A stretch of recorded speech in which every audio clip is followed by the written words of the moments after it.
எல்லா உயிர்களும் இன்புற்று வாழ்க. ஒரு வேலைக்கான நேர்முக தேர்வு நடந்து கொண்டிருந்தது. அது கட்கடா கட் என்று தந்தி அனுப்பக்கூடிய வேலை. நேர்முக தேர்வு அதிகாரி அழைக்கின்றவரை எல்லா மாணவர்களும் ஒருவருக்கொருவர் இப்படி பேசிக்கொண்டே இருந்தார்கள். ஒரு மாணவன் மட்டும் ஏதோ ஒன்றை கூர்மையாக கவனித்து கொண்டே இருந்தான்.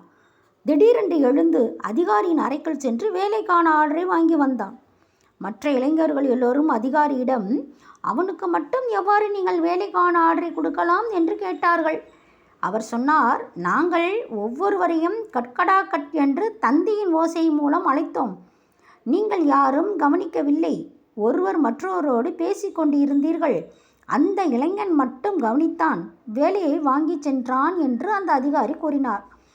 இப்படிதான் நாமும் இறைவன் நமக்குள்ளாக பேசுவதை கேட்பதில்லை. கேட்காமல், இறைவா உனக்கு கண் இல்லையா, எனக்கு ஏன் இந்த துன்பம் என்று இறைவனை கேட்கிறோம்.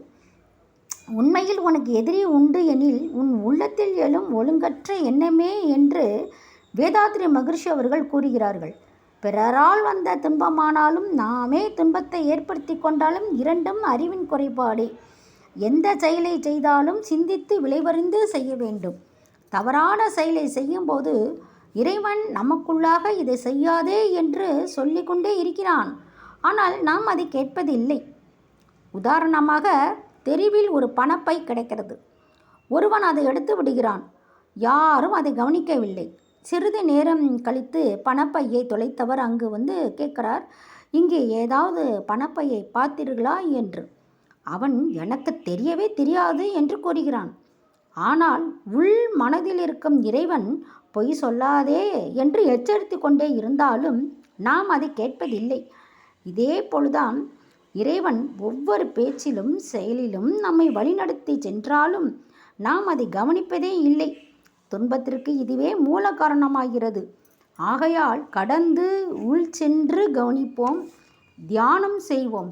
பேசுவானும் ஈசனே பிரம்மஞானம் உம்முள்ளே. ஆசையான ஐவரும் அலைந்து அலைகள் செய்கிறார். ஆசையான ஐவரை அடக்கியதோர் எழுத்திலே பேசிடாது இருந்திடில் நாதம் வந்து பேசிமே. திருச்சிற்றம்பலம்.